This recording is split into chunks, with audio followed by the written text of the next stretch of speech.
Okay, who was this guy, Buffalo Bill? William Frederick Cody. Who was he really? He's got a huge statue standing right at the entrance to the main street here in Golden, Colorado. So he must have been somebody really big, right?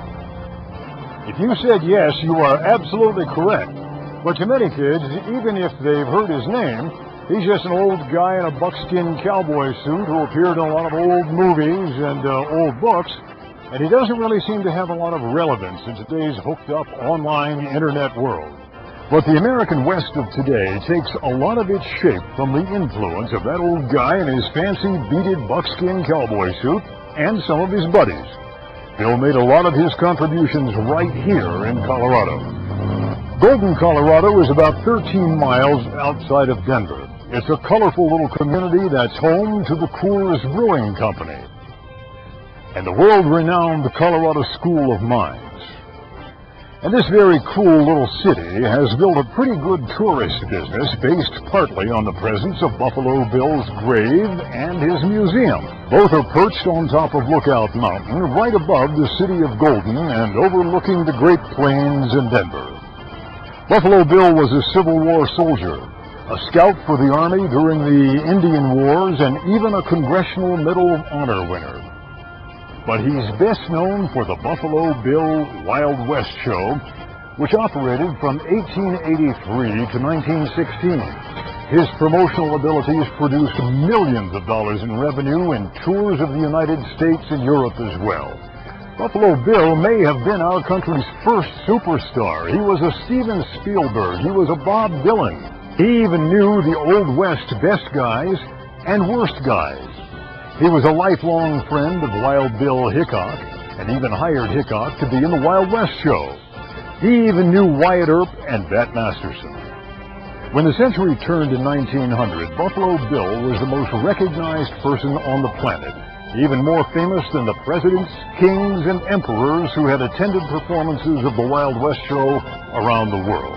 Although called an Indian fighter, Buffalo Bill was a champion of justice and rights for Native Americans.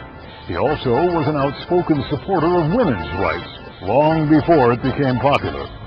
After Buffalo Bill died in 1917 at his sister's home on this quiet street in Denver, his funeral was attended by more than 25,000 mourners from around the world.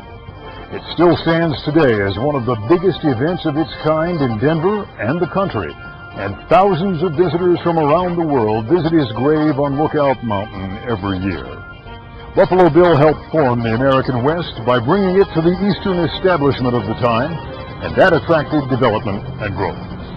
Here in the community of Golden, Buffalo Bill's influence is widely seen. But on its own, this little city is a charming place, featuring Western art with bronze statuary on nearly every corner of the main street, Western art shops, cafes, restaurants favored by cowboy wannabe bikers. A lot of cool people. Garner, Murray, good dudes. Got to go with when we come down here. Prices are a little high. Cool bar though. The only place to have a good time. 4-star restaurants like this one, known around the world. A pizza shop that cooks pizzas over a wood fire. I think wood-fired pizza is the best pizza in the world because it adds a flavor to the pizza that you wouldn't get in an ordinary oven. The Foothills Art Gallery, known nationally for its outstanding artists and exhibits, a nationally known drug and sundry store, and even a quilting museum. So if your travel plans include Denver, Colorado, be sure your itinerary also has Golden, Colorado on it. You'll get a close-up view with an American legend and a taste of the history of the Old West, plus a feeling for the modern technology and spirit of the New West.